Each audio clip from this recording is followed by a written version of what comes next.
And a very good morning to you. Welcome along to OTB AM this Monday morning, and there is a lot to talk about. It's all changed at the top of Irish sport. We have a new manager / managerial team. Would you call it a world-class managerial team in place over the Ireland football team for not just the next campaign but the campaign after that?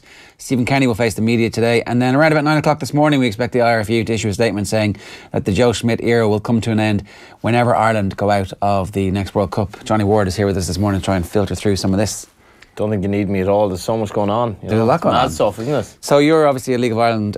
You're a believer in the League of Ireland. You think that it's an untapped resource and ready to explode. And obviously, at some point, at some level, somebody thinks Stephen Kenny has done a job good enough there to eventually get the Ireland job. I suppose it was put to, I think Tony O'Donoghue said to John Delaney yesterday, well, if he's good enough in 2 years, why isn't he good enough now to get the job? And I think John Delaney said that maybe he does need a bit of experience at Ireland. And as we spoke before the show, trying to maybe bed in some sort of structure from the underage up where Kenny will be able to oversee that, probably work with Tom Mohan and Colin O'Brien, both of whom came through the League of Ireland themselves and seem to be doing quite well managerially. The under-21s isn't probably that big of a job, but I think it's not a bad thing that he gets it. I've had discussions with Daniel McDonnell here about it, and he ruled it out always. He said like it'd be the wrong move for him, and he did turn it down. He turned it down, I think, last week or 2 weeks ago. We're all very surprised by this. I was here with Kevin Kilban and Daniel on Saturday, and you could tell that Daniel was very distracted because I think he was hearing that this might be happening, but probably couldn't quite believe it either, because even Gary Breen was on. We were talking about the idea of a succession and the idea of something like this happening, even though it wasn't kind of considered possible at the time, and it's definitely complex. But I think it's great for the League of Ireland. You know, I think Stephen Kenny's gotten a lot of respect. I'd agree with Kevin Kilban that, you know, at the same time, Mick McCarthy has achieved more. When you look in the overall scheme of things, it's League of Ireland versus what Mick has done. I think Mick was still a fairly logical appointment, even though I was disappointed. But I think Kenny's press conference today will be really interesting. He's not your average boring manager giving anodyne quotes. No. You know, he'll talk about other matters. But it's going to be interesting. I'm intrigued as to who his management team is going to be. And I'm obviously very intrigued by what happens at Dundalk, because I'm still not 100% sure. Like, one bookmaker has made Vinnie Perth the outstanding favourite to get the job and has opened up betting on it. But an ex-manager said to me this morning he can't get the job because he doesn't have a pro licence. But I'm not sure if he can get dispensation or what. I'm really not. Aidan Fitzmaurice, the Herald today, said he can't get the job as well. Isn't it up to the FAI to give dispensation? And under the circumstances, given that they're the ones who've taken the job, they'll be like, yes, okay, and this one time we're making a special in the national interest. In the national interest. Well, of course, the FAI have said that there's no compensation for Dundalk as well, and they really praised Dundalk for this, but there are a lot of coaches out there who don't have their pro licence who want to manage in the League of Ireland Premier Division. A lot of young managers who just don't have the pro licence, and the pro licence takes some time. It's very expensive and it takes a long time to actually get it.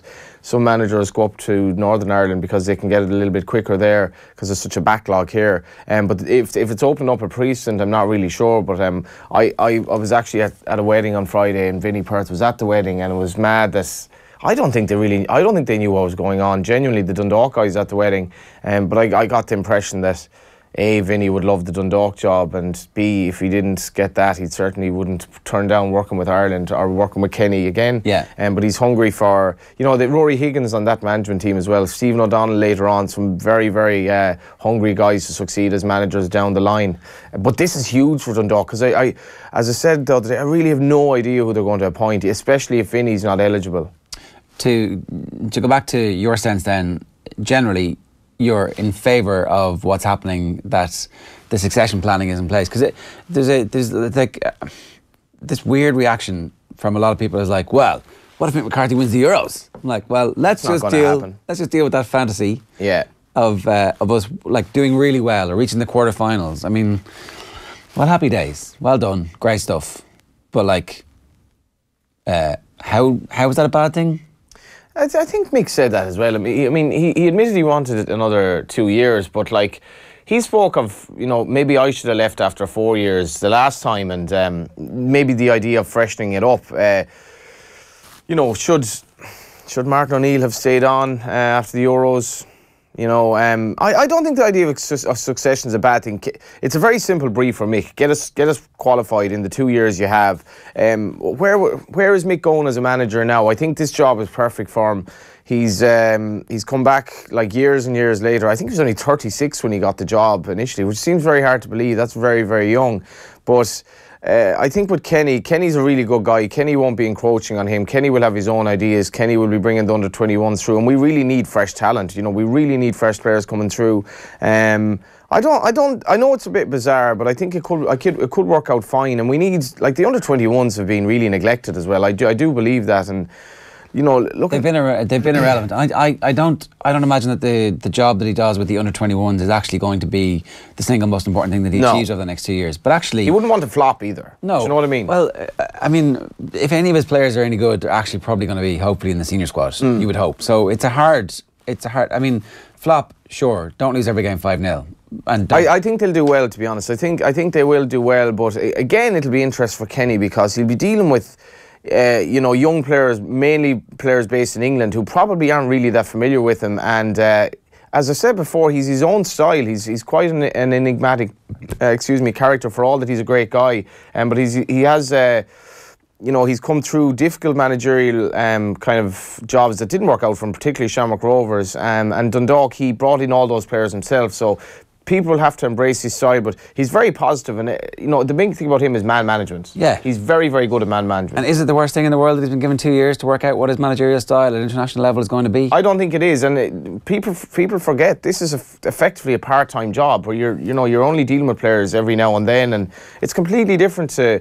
He came through Dundalk this year where they had something like 10 games in the first like 5-6 weeks. It was really intense, League of Ireland at the peak, and you're dealing with players all the time. You make your own transfers, but it shouldn't be underestimated what he's left. I mean, what he has at Dundalk, this is unparalleled in League of Ireland. There's loads of money there, 3 or 4 million in the bank. They seem to more or less bow to his demands. The board, the American guys run the club. They seem to basically want to give him what he wants, and they, you know. Speaking to the Dundalk players, they really want to make a push in Europe this year, and it'll be a lot different for them now without Stephen Kenny, because in fairness, what they did in 2016 was pretty groundbreaking. Yeah, you'd hope that they also go for an Irish manager now, that there's an opportunity for, instead of them looking to get like some championship manager. I've no issue with them wanting to bring in. They want to bring in a high-profile appointment from abroad, I'd have no issue with that. It would be great for an Irish manager to get that experience, to be the next, so that the talent production line comes through. Yeah. Obviously, if you're a Dundalk fan, you want, like, you know, Jurgen Klinsmann or whoever's mentioned as a possible runner for the Ireland job. Yeah, but like that's why I'm facetiously saying that. But you know what I mean. But like, by all accounts, when Cork City gave John Caulfield the job, the calibre of people who applied was really, really eye-dropping actually for League of Ireland level, and Dundalk can only be bigger again. They're in the Champions League qualifiers. Yeah. They have money, and the fact they've basically money, and the salary should be decent. So I'd imagine there will be some, like, is it the type of job Roy Keane could apply for? I have no idea. Is it? Why not? Where does he go as a manager now? But it's imagine it's good shout. I don't think he'd get. Well, where is he going to go now? I don't know. You know, and I wrote about this in the Business Post yesterday. There was a bit of a human side to it, maybe, that wasn't spoken about. It was very hard for Martin O'Neill and Roy Keane, who they probably did as close as they could to their best in the job. Like Martin O'Neill is a pensioner, and you're all over the papers after being sacked, and it's very hard to take. And for Roy. Roy's managerial currency is probably at an all-time low now, so it's very hard to know where he's going to go, but maybe applying for the Dundalk job might be something that would appeal to him. I don't know, but I really have no idea who's going to get that job. Not a clue. Okay, we're going to hear from John Delaney. We're going to hear from Kellie Harrington. This was coming up a little bit later on the show. Her homecoming as a world champion yesterday. Maura Trosney-Kelly was out at the airport for that. We're going to speak with Alan Quinlan around about 9 o'clock, as we expect then the news to be confirmed that we will be looking for a new head coach, or perhaps Andy Farrell will be announced as the new head coach for the Irish rugby team. He's under contract until 2020, which would take him through the World Cup. And obviously, he's in situ, and so that succession planning actually is an important thing in sport and works out pretty well. More succession planning, yeah. And what a bad idea that is. Yeah, Andy Farrell, as much as I don't follow rugby, he does seem to have been hailed as a huge influence on, as he's the defensive coach, is it? Yeah, so... Yeah. And 3 times in 220 tests, maybe 6 times in 220 tests this century, the All Blacks have been held trialless, and 3 of those times were when Andy Farrell was the defence coach. That's incredible. The Lions and twice with Ireland. That's incredible. The Lions twice with Ireland. No, that's not right. Twice with the Lions, once with Ireland. Whatever it was, anyway. The figures are ridiculous. So, yeah, obviously very, very good. The issue is that Stuart Lancaster's in the background here at Leinster, having kind of come through his England difficulties and re-emerged as like one of the best, most interesting coaches in world rugby. Johnny Sexton says his he says the 2 best coaches he's ever worked with are Schmidt and Lancaster, and you're like, any chance we can get you guys back together, get the band back together? Yeah. Because they work together at England, obviously. Yeah. Just who would be official head coach and who would be, you know. Just very briefly on that, I was in a bar in Dublin on Saturday evening, and nobody was showing Chelsea and Spurs. Like, it was, and I think someone else said as well, it was, the rugby was everywhere, and this was like the games long before the Ireland USA game, even the Wales game. It was in preference to Chelsea and Spurs, and rugby is where it's at the moment in Dublin anyway. Is there a possibility that they hadn't paid for the Sky football? That maybe it is, but maybe it wasn't important enough for them to pay for it. On TV? Spurs and Chelsea. But what game was on? So it was Wales were playing, what was that, at like 5:30? The England game was on, then the Wales England game was on, then they had it on Sky because Sky had it, so they were choosing not to show the football. There we are. Yeah, all right, that's interesting. Rugby's where it's at. Before we get into the papers, Team of the Year, Coach of the Year. Is all this happening too soon with the big to win the World Cup? Do we want to? It's 12 months out. Yeah. It's a little bit. Could we have this? Fast forward 12 months and just press pause on everything and go, the award ceremony, there you go. It's like, I'm getting drawn into it as well. Like, I've spent years of not watching much rugby, but it's hard not to. Like, now it's just watching the New Zealand game and just the whole hype about it, and people are just rugby team are making people happy at the moment. They are, when the Irish football team is like, I think that sandwiched the games between them. But it's all marketing, Johnny. Well, anyway, it's working with me. There you go. Yeah, I'm actually going to stay on for Alan Quinlan just to see what the story is of rugby at the moment. Before we get into the papers, here's Mick McCarthy speaking with Nathan Murphy yesterday. OTB AM. Thanks to Screwfix.ie, championing the trade with a dedicated call centre. Mick, congratulations. Judging by the glint in your eye, you're happy to be back. Thank you. And I am happy to be back, of course, yeah.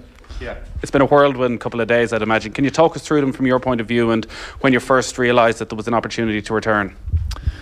Yes, I got a call on Wednesday as I was driving to Sunderland, actually. To come and speak. Well, Martin had gone, and of course my phone suddenly went haywire with the news that he'd gone, and then I got a call late that on Wednesday to ask if I would go and meet John and Rude. So I was delighted to get the call, of course. Was it clear right from the start that it was going to be this short-term arrangement until 2020, with Stephen Kenny then stepping in? As soon as I met them, yes. As soon as I met them face to face, oh yeah, they were right open and honest and transparent about it. There couldn't be anything else. They couldn't drop that one on me, could they? Say, and initially, would I have liked 4 years? But I've gone back on that. I keep saying I think that you should be in charge for a tournament. All right, so I'm not going to get the chance to have that chance of another tournament. But you know what? If we do well, if we qualify, and that's going to be tough. We're going to 2 qualifiers in March. If we do, and we end up with a brilliant tournament, and I have to hand that on to somebody else, I've agreed to do that, and I'm cool. Yeah, it has opened the unusual predicament of actually Ireland fans talking about what happens if it goes brilliantly at Euro 2020.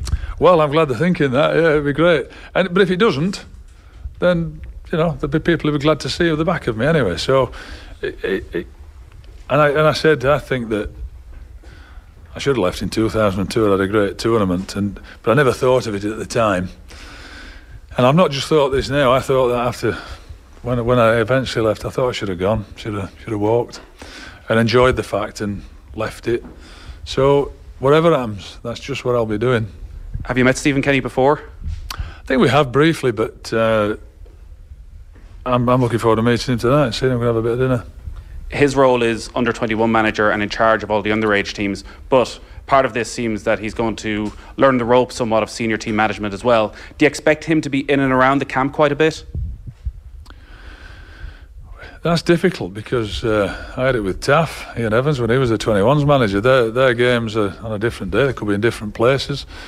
I think the message is to everybody that it's a team. Everybody from, everybody who is involved, from John Delaney all the way down to wherever it might go, and we all have to work as one to try and be a success.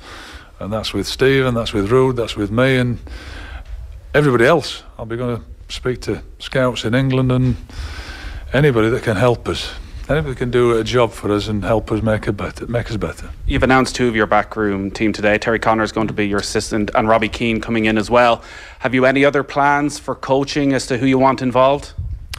There'll be a goalkeeping coach come in and possibly something with the scouting, but other than that, no, I don't need a massive team in terms of doing that. TC and myself ran Wolves, we ran Ipswich. We've got enough experience, and Robbie's coming in now to give us younger mind, brighter mind, fresher, some new ideas from his time at Inter Milan, from Leeds, from Liverpool, from Tottenham. If he can't add something to it, then there's going to be something sadly wrong. We spend a lot of time working with several of your former players, Kevin Kilbane, Gary Breen, and their eyes light up when they talk about playing for Ireland under you and how much they enjoyed it and your powers of motivation. And an awful lot of those players played their best football in a green jersey.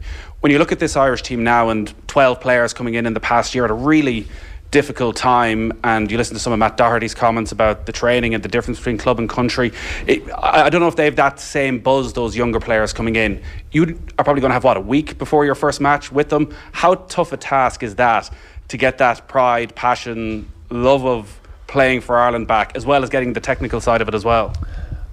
I don't know until they all tip up in March.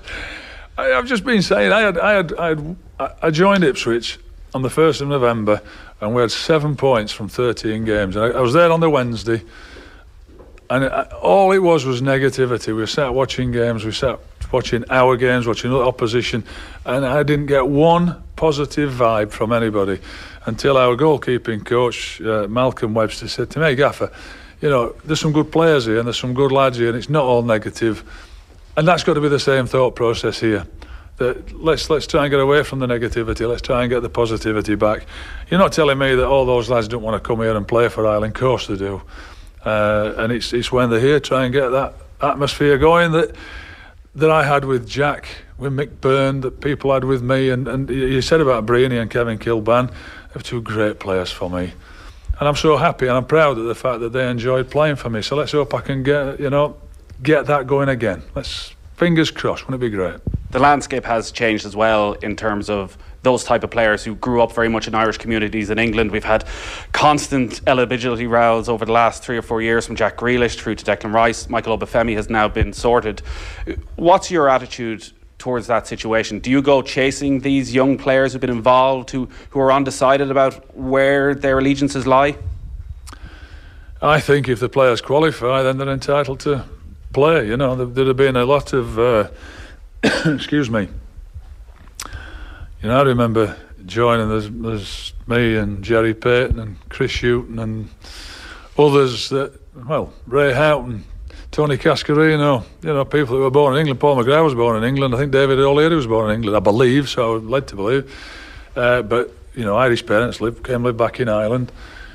There's lots of us that played in those teams that are kind of revered as legends and heroes because of the success that we had. So I think it'd be remiss of me not to try and include all those players if I can get them, and we can get them playing and they do qualify to play.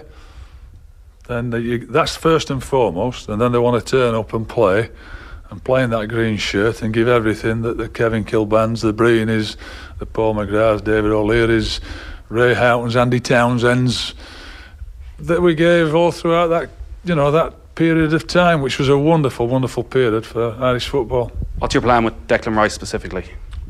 Sorry, I'm scratching my nose. I'm not telling lies. I know that's body language. I've actually got an itchy nose. Declan Rice, I spoke to his dad. I said, look, I hope you don't mind me saying this, because I wanted to be able to repeat what he'd said, and he'd been asked to go to St George's Park, and which he did. He never thought it was going to get blown up like it did. He's like some sort of traitor, and that's far from it. He's played in the youth teams, and everybody believes he's a really good player and should be playing for us. I guess that's up to me. I'll maybe drop Robbie along and we'll go and see him and see if we can. It's a different set of circumstances. Now I'm going to clear something up. It's nothing to do with any arguments with Martin, Roy or anybody else. It all just got so much and overwhelming that the story, that he just took a backward step. And I actually said that when I was interviewed and asked about it. I said, he should just go and play in West Ham's team. Get in there, become a good player, and then he'll have the choice. And well, maybe he's got that now, and hopefully he chooses us. So what's the plan for the next 4 months? Do you get around, watch as many games as possible, speak to as many of the players face to face as possible? Absolutely. I'll have to get all the phone numbers first. I'll be going to some of the training grounds and watch them and meet them. Hopefully watch some other training as well, try and learn something from somebody else, because there's always something to learn wherever you go. And trying to get we'll be watching the opposition. Certainly when the draw starts, then I can go back and watch the other teams that have been playing, watch the players that do play in those teams, and try and get us as well prepared as we possibly can for March 2019. Best of luck with it. Thank you. So Mick McCarthy in pretty good form, speaking with Nathan yesterday. Always in good form speaking to Nathan. It's hard not to warm to Mick McCarthy. I mean, I wouldn't necessarily have always agreed with everything he ever did. In fact, would have been an outspoken critic of Mick McCarthy for a long time. But actually, you know what? Like at this point, maybe this is the right job for him. Maybe all those years of experience of working with mediocre players is finally crystallised. It's fate. This is his moment. Step forward and use all your experience. Yeah, and in fairness, if we could manage an Irish team playing in a tournament in Dublin as well, it would be quite special. And I think people probably look back on, I know Saipan was mentioned, he said I'm not going to talk about it, but people probably look back on Saipan a bit differently now. They maybe understand the complexities of Roy Keane a bit more, and I think Mick's an inherently decent man, and he was in a very difficult situation back then, and you can tell from the players who've played under him that he does have a very positive kind of influence in just inculcating self-belief and a good atmosphere, really, which I think he will bring. And he's definitely fortunate in that he's taken over a situation that quite clearly, contrary to what James Coleman may have said about, O'Neill and Keane being the right men for the job, I think the players knew deep down at the end that this was going nowhere. Yeah, and clearly it felt like that. I mean, I would say that the biggest thing that O'Neill is going to look back on is the absence of Coleman after the leg break. Mm-hmm. Like, not having... It's a bit weird to put so much investment into one player, but clearly his gumption, that, yeah. Like, he was aggressively in favour of everybody doing the right thing and set some standards that slips off. You don't really notice until it's gone. Everything falls apart a little bit. Like, I suppose, look at the weekend though, and it's interesting to talk about Ipswich there, the negativity of they lost a lot of games and all that, and people are quite negative about our players. But if you get away from our striking situation, which is our strikers is a big issue. I mean, we really have very, very little in that area. But like at the weekend, Duffy was played well for Brighton. Harry Arter started he started against Everton. For Cardiff, who seem to play quite well. There are a couple of players. We need players playing in the Premier League, which we don't have. And it was just encouraging to see Arter starting. I mean, Rice, a few little cameos of his performance against Man City. If we could get him in, I'm not sure if there's any chance, but the difference that would make for the whole... I mean, I thought there was no chance. Like, I thought it was over. Now, the way he's talking, I'm like, oh, maybe there's a chance. Maybe there's a chance, I don't know.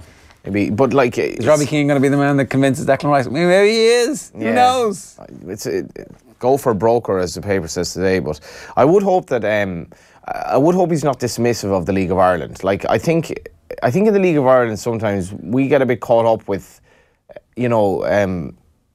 players' claims to play for Ireland when probably they've a bit more to prove. But the likes of Patrick McElhenney for Dundalk, technically, I've no doubt he should be good enough to be in the Ireland squad. And O'Neill was very sweet on Michael Duffy.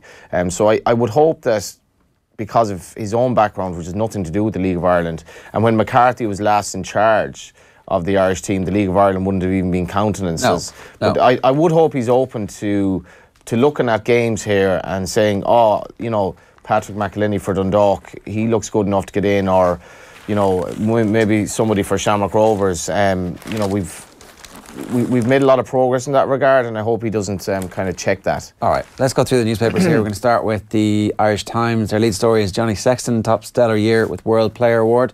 So Johnny Sexton obviously is the World Rugby Player of the Year. Farrell in line to succeed Schmidt. That's their story. Jerry Thorney saying that it might even be announced today that Andy Farrell, it might not be announced today, as well as also what he's saying. And then no fanfare for McCarthy 2.0. Was there no fanfare? Was it low key? Is that how you would describe yesterday? Kind of has to be when he's leaving in 2 years, I suppose. Short stay is no problem for McCarthy is the back of the Times Ireland edition. Farrell set to be next coach. I think there's general agreement that Andy Farrell is in pole position at the moment. And then Eddie Jones moved swiftly from England's successful finish to the November campaign by immediately setting his sights on Ireland. We owe them one, he said. Yeah, let's have you. Let's be having you, Eddie Jones. Let's be having you. Sexton leads charge for Irish Rugby at World Awards. So a picture of Sexton, Rory Best and Peter O'Mahony all in Monaco last night to accept the award of Team of the Year. With Joe Schmidt there as well. He might have been preparing his statement for this morning. Steady hand, McCarthy's back and okay with short-term 2020 vision. Ozil, Emery's actions speak louder than words. This is Mesut Ozil dropped for the game against Bournemouth because Emery wanted somebody who could deal with the physicality of Bournemouth. Fair enough. Players get dropped. There's an obsession with like Ozil being in and out of the team. It's like sometimes players are in form, sometimes they're not. Unai Emery, not a respecter of the fact that you can't be dropped because we spent all that money on you. Who cares? He's like, I like Unai Emery at the moment. Michael Moynihan has had an interesting piece. Tiger and Phil merely helping us open our eyes. So Tiger and Phil were pictured in front of the actual money or stacks of cash. Breaking Bad style stacks of cash that they were going to be playing for in their 9 million. Did Phil win? I'm not sure. I did, yeah. Yeah. Michael Moynihan's making the point that there was, and I cry about this. Everybody's like, oh, this is grotesque, look at you. But like, that's what they play for every week. They play for stack cash that size every week. You're actually just seeing the money here. Yeah. And that, what's wrong with that? Is that our brains can't compute the fact that the shittiest tournament in America you win $1 million for, like, if you win, and generally you win a good bit more than that. There's the picture of the cash from last week. If you have an objection to it, you know, why not become a golfer and try to win it yourself? Because obviously the money is there.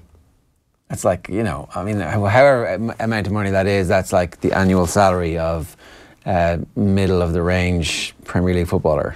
I mean, it probably isn't. I probably feel a little bit uneasy about posing for the photographs as they did, but maybe they're donating money to charity, I don't know. There was some money was going to charity. It was unclear how much money was actually going to charity, but then people bought it. So, like, laughing all the way, new boss McCarthy could bank up to 4.2 million from staggering deal. Philip Quinn has a story that on top of a reported 2 million in wages for the 20 months up to the summer of 2020, he'll bank a 1 million bonus should he lead Ireland to the Euro finals. I thought the 2 million would have included the bonus, but maybe not.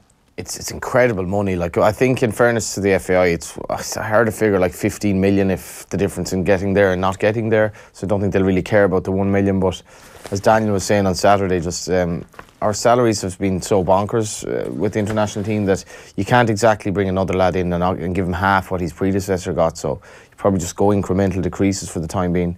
I wonder what Kenny's deal is. You know, he would have accepted a fair bit less, I think, than would have been needed to maybe attract somebody from abroad. But it's huge money for the job that it is. Yeah. You know, and realistically, what are they working? A couple of days a week, really? Like, there's so much. There's not much going on. Yeah, I don't know. Like, we were having this conversation with Kev over the weekend as well. And he was like, "Look, that's the going rate, you know." It isn't the going rate in the sense of, like, if you compare it to some associations across Europe, it's very, very high. But it's way higher than like Wales, for example. Martin O'Neill, Michael O'Neill, rather. Yeah. No, so Michael O'Neill wasn't coming from a championship job, and also with the Welsh job, you have somebody who you know is worth 25 to 40 million. Mm-hmm. So, like, if we'd given the job to Robbie Keane, could we have said, I'm not saying we should have, right? But could we have given Robbie Keane 400 grand and said, come on, Robbie, you're worth 25 to 40 million. You don't need the money. It's 400 grand. We can put all the rest of that money into, whereas with Mick, it's like, this is my job. This is my last chance to earn this kind of money. I think it's genuinely linked to just how much they've been paying, like Trapp and O'Neill. Like Trapp was like one of the most decorated managers in the history of football. Mick McCarthy's never won a trophy. Yeah, in fairness to Trapp, like that was probably that was a fairly stable call at the time, and it was part financed by Dennis O'Brien. So, and we needed an injection, like, but they're on a lot of money for the job that's in it. Yeah. The bonus I don't really have a problem with. No, absolutely. Whatever, it'll be worth it in the end. So, an Irish solution to an Irish problem is the back page headline on the Irish Independent. I like that headline. Time limit on second term tests diplomacy of returning boss. Eamon Sweeney, it's hard to see winners in McCarthy, Kenny, Fudge. Is it hard to see winners? £2 million for 20 months work? Well, that's winning. Hashtag winning. It's interesting that an Irish solution, an Irish problem was coined by Charlie Haughey, I believe, back in the day, of course, which to do with our contraception problems, which it really wasn't an Irish problem. Like, contraception is a problem, or it isn't, but it's not an Irish problem. The Irish problem was that they wanted to ride and not have any repercussions for it. Yeah. That was the Irish problem. But he also coined the GUBU, like, grotesque unprecedented. There's certainly a bit of the GUBU about this. It is quite unprecedented. It's not, here's the thing, it's not grotesque. It's not, no. Like, I'm with you, Ger. People are saying, I really have an issue with this. What if he becomes a lame duck manager and he has 2 bad results? If that happens, we have a ready-built solution already. This is exactly why somebody like Gareth Southgate was in charge of the English under-21s, or whatever job he had. In case you get your manager found drinking a pint of wine, suggesting that those rules around transfers, we can a bit of wiggle room with that. I can help you with that. Like, it's just in case of emergency break glass. Yeah. And all of the underage managers should all be thinking, like, at some point, if I'm involved with the under-15s, we win the Euros and I get the next job, or we get to the Euros and we win every game, or we outperform what we're supposed to be able to do, then I should be able to think that I could be the manager of the international team. Kenny also has to understand what it's like to work within the FAI, because this is something new to him. It's going to be a little bit challenging, I would have thought. But in fairness, I think if we didn't have this big tournament coming up, they probably would have given Kenny the job. But I think so too. I do agree that Mick is a safer pair of hands. I think Kenny is not 100% certain to succeed as an Ireland manager. It's a very challenging job with the players we have. And the press. Yeah. And the press. Absolutely. If he's see that firsthand now when he's going to be able to sit and watch. He doesn't get that with Dundalk. Like, and there's you ask any Irish manager in the last 20 years, and they will reference the media and say this was very tough, and they hounded me, it was difficult. They were doing their job, but Kenny wouldn't have been used to that. Yeah, like I don't know. I mean, imagine we might have a solution that works. Maybe, who knows? Anyway, I'm happy with this. Yeah. I have to say. Back page of the Guardian. Ozil dropped by Arsenal. Match was too demanding for Germany, claims Emery. And then there's the picture from the Dubai Grand Prix. Hulkenberg walks away from F1 horror crash. You can see he's upside down there. He was trapped in his burning car for 3 minutes. Wow. I did a thing at the Web Summit with Williams, head of innovation, and it's basically like this little tube. I didn't realise that the steering wheel is attached on and off. It has to be detachable because you can't get into the car or out of the car if the steering wheel is there. Tight, like. Yeah. And the other thing was that they took the technology that they've used and they've turned it into transportation for babies within hospitals who are in crisis. So a newborn baby who needs to be transferred from the maternity ward in one hospital to emergency cardiac surgery, they use the exact same material to transfer it. So they put the baby in this and they can zip it around in airlifted if they need to, or in busy traffic, and the baby will be safe because they've taken technology from Formula 1. I'm like, I actually believe in Formula 1 again as a the way force we for went good. From contraception to that story about babies is just amazing. It just took us about a minute and a half. There you go. Grotesque, unbelievable, bizarre and unprecedented. Take us through the tabloids. Yeah, so this is the Mirror Go for Broker, which I quite like, I have to say. Go for Broker. Will Robbie Keane be able to... What is it? What's the Go for Broker? So Declan Rice is going to be met by... Keane is kind of the broker in the situation. Ah, okay. To hopefully... And in fairness, how big will that be if we got Rice? Like, he's just so much quality, which we don't really have, and he's only getting better, I think. Yeah, so it's somebody demanding the ball, taking the ball and passing the ball. Yeah, and also just, I suppose, the message that gives to the rest of the squad that, Declan Rice is happy to play with us. Deck the halls in the Herald. McCarthy and Keane will talk to Rice about future before Christmas comes, hence the Deck the halls. Boss O'Neill was axed by FAI before our John Delaney as you said, like, I wonder if what would have happened if we actually won in Denmark, but I think that wasn't going to happen. Johnny and Joe got World Rugby Awards, and Johnny Sexton apparently couldn't actually speak. His voice was gone. Penalty save sends Crokes to finals, and that's against Mullinockta. Brent Pope, Schmidt's got more options. For Keane and Country in the Sun, Martin was gone in for a draw. Robbie's first job is to help McCarthy convince Declan to play for Ireland. A fight snub for Mezzes, as we've obviously spoken about. Have we done the Examiner? I think we have done the Examiner. So I guess it's Rice is kind of like the dominant, I suppose, headline. We can work together is the star. Also, they've got. Here's the thing about this: it's the tabloids front and back today. McCarthy, Keno's a cheeky BOLL. No, I wasn't talking about. He's on about Robbie. The Robbie Keane thing is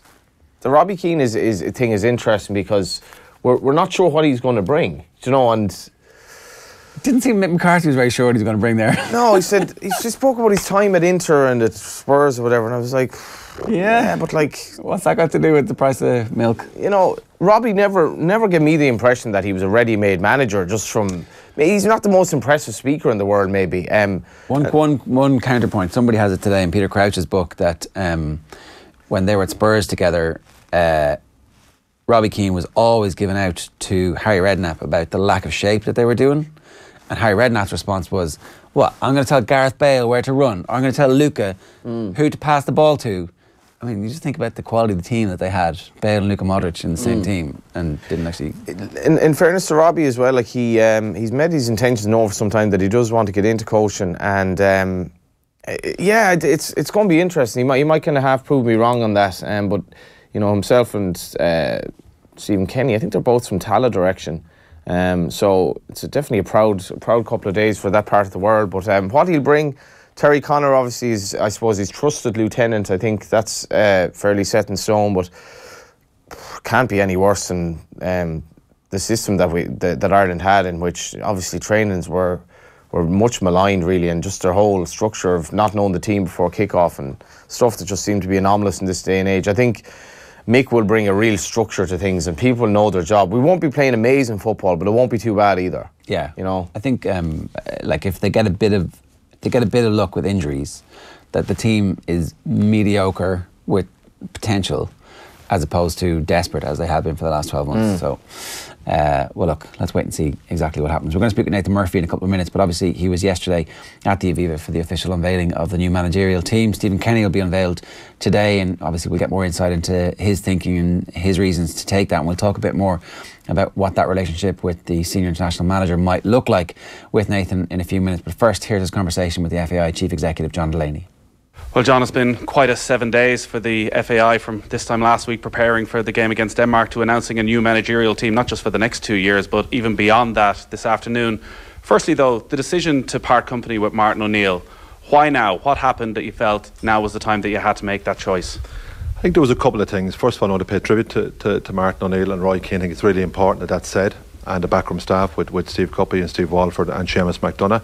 Over the 5 years, they contributed brilliantly to Irish football. I've said it many times, but I need to repeat it because your listeners need to hear this. They got us the last 16 of the European Championships, beaten by France, who went on to the finals. Here in the Aviva Stadium, probably less than a year ago or so, we were a goal up with 60 minutes to go, and we could have made the World Cup. So, and on both occasions, we were seeded 4 in those groups. So they've done a really good job. The last 12 months have been tough. Martin, to be fair, has blooded a lot of young players, maybe 12 or 13. But I think the sense was we had officially got relegated come Friday night from the Nations League. Attendances were dropping, and the football had got poor over the last period. I think Martin would accept that himself.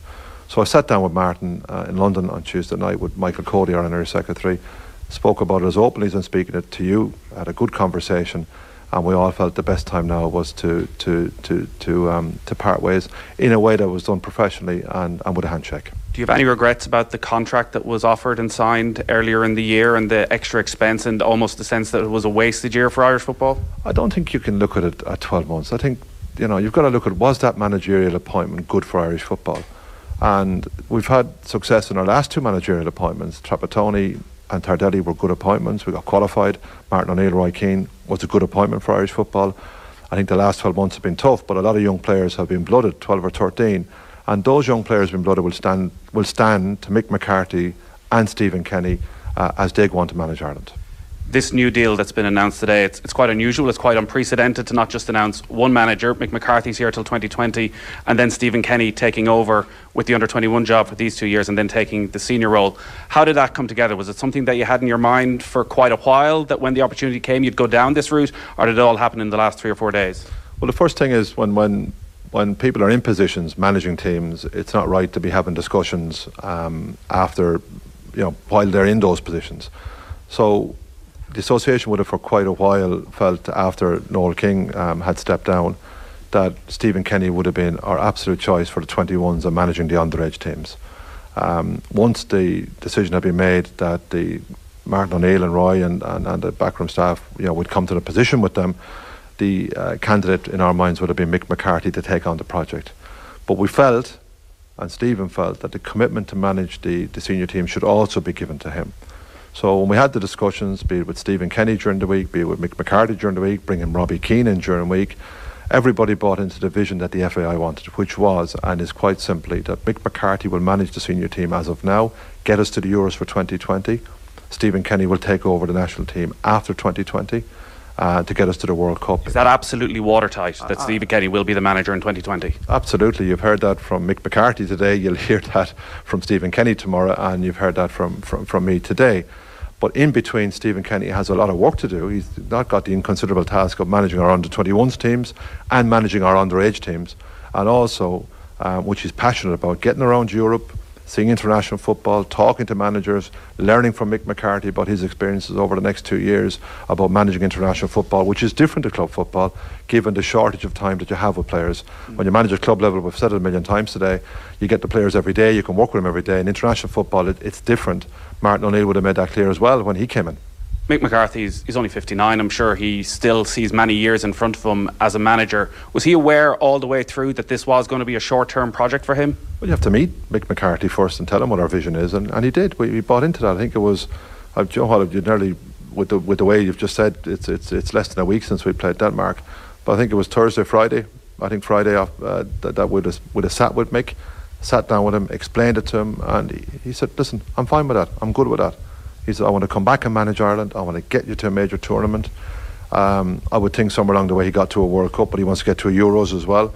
And he sees the prize here. 4 games at the Aviva Stadium in 2020. 2 of them could be home games. 2 of them would be home games if we qualified.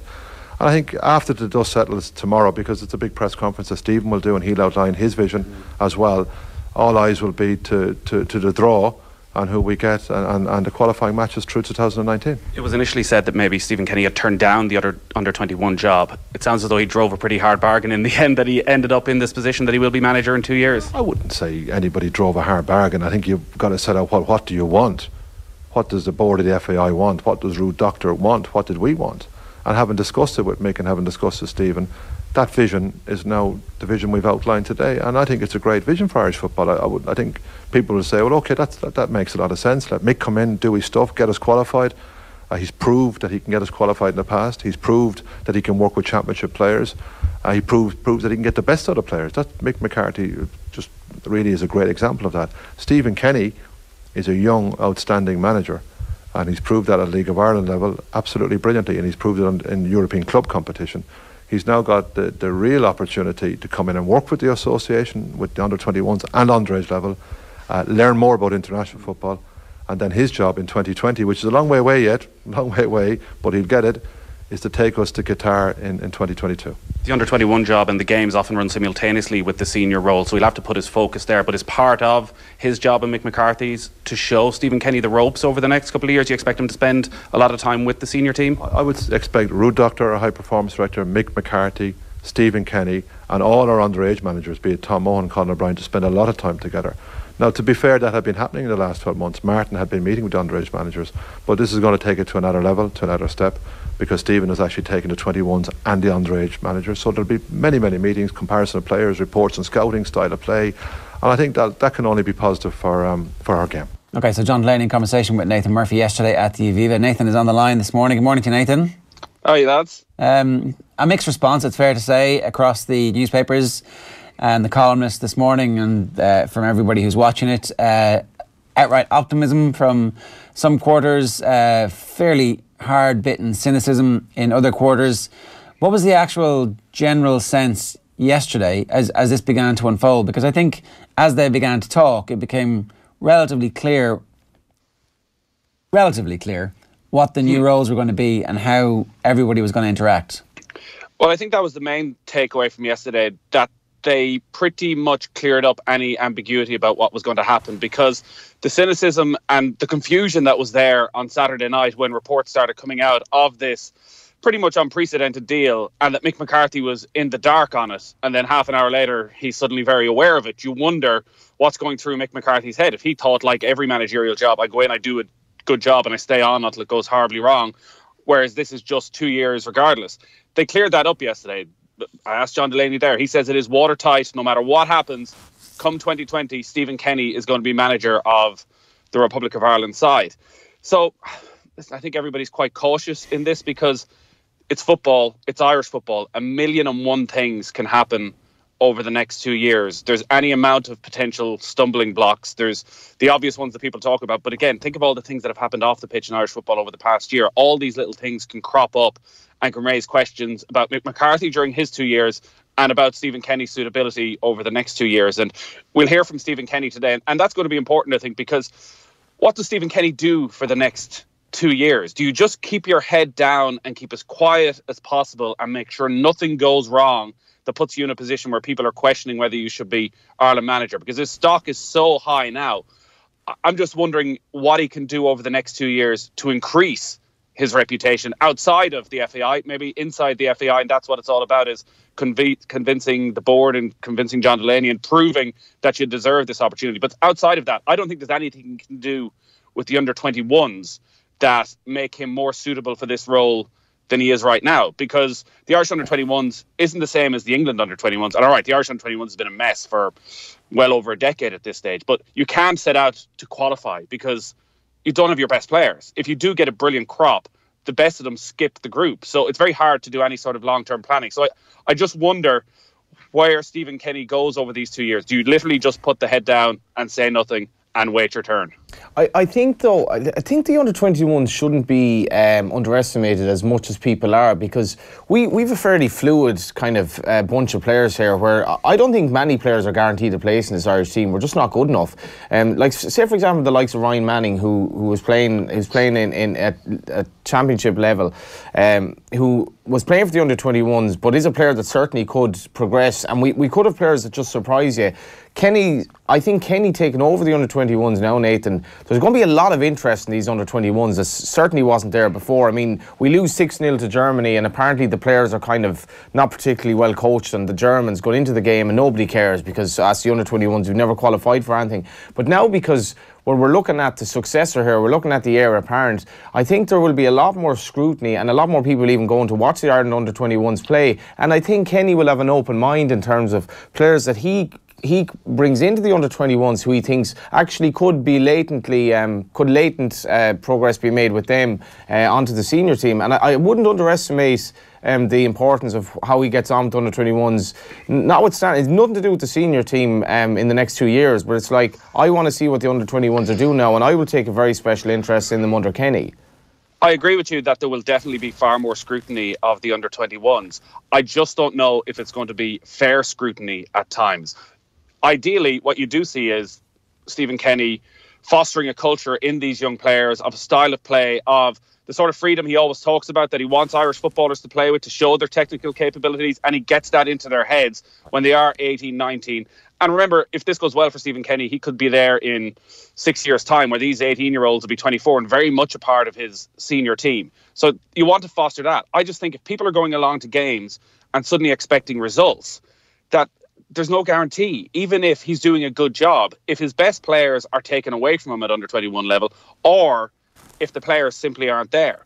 If Mick McCarthy decides he wants to give the best of that under-21 crop a chance, if he decides he's going to keep Michael Obafemi in, Leo Connor in, Kevin Keller in the main squad, they're probably three of the key under-21 players for the next few years. If Stephen Kenny doesn't get them, how can we judge him on the results of the team? I think you would like to see a style come through. The people who go and watch the under-21s would like to see some sort of cohesion. And as you say, Johnny, it looks as though they've actually put some work in on the training ground and they know what they're about. Well, so I think I think the style is the key thing. Any sense of organisation and philosophy coming through early on would be great, but we don't know yet exactly what the nature of his relationship with the other underage teams is going to be. He seems to be inheriting a bit or taking over a bit from what we had assumed Ruud Doctor's job would have been. What was the clarity around that? And I guess that's kind of one of the main things to get cleared up today. No, there was no great clarity about that because, and I was speaking briefly to Ruud Doctor, and listen, the FAI message on all this was very much, it's for the good of Irish football. It's a team. Everybody comes together. It doesn't matter about roles. It doesn't matter about titles. It's about everybody coming together for the betterment of Irish football. But as you say, like this is, in a way, this is suddenly a huge job that Stephen Kenny has for the next 2 years. If you're in charge of all the men's underage teams, like it's a brilliant position. It's a position I think people said maybe someone like Brian Kerr should have in recent years. But it was a position that we felt didn't exist because it was part of Ruud Doctor's gig. But it's only for 2 years that Stephen Kenny has it. So, as you say, these are the questions that will crop up over the next couple of years. Is this now a permanent appointment? So when Stephen Kenny goes to the senior role, is somebody going to step in and replace him as under-21 manager in charge of all the underage teams? I'm not quite sure. I'm not sure if that's been thought through fully as to where it goes after the next couple of years. It's interesting as well because Paul Lennon writes today that he believes that Alan Reynolds is going to go along as Kenny's assistant whilst possibly holding on to the Waterford United job because it's obviously a part-time gig and it's very poor, very lowly paid as well.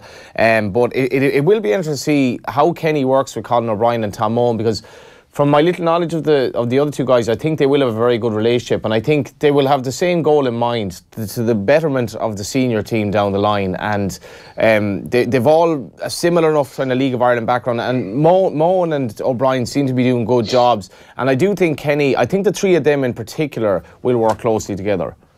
You definitely hope so. And maybe the fact that Stephen Kenny is there and there is this longer term plan appeases any of those problems that there are at underage level. Even if Mick McCarthy does come in March and goes with the exact same squad again, doesn't go with any youth, doesn't really have time to take a huge interest in the underage system, at least you know Stephen Kenny is there and it's his day-to-day job is to be around the underage team. So you would hope that actually Kenny gives all those coaches a little bit of belief, even from the simple fact that he's spent his time working in Irish football and has been able to make it right to the top of the pyramid.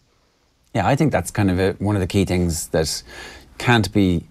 Well, I suppose we had it a bit with Brian Kerr and there was a short honeymoon period. I'm not sure that the league was set up then to deal properly with the opportunity that it had. Definitely, yeah. It feels now that at least the crazy spending of the early noughties is gone, that the licensing, however controversial that has been, has prevented clubs from going completely into debt to try and make progress.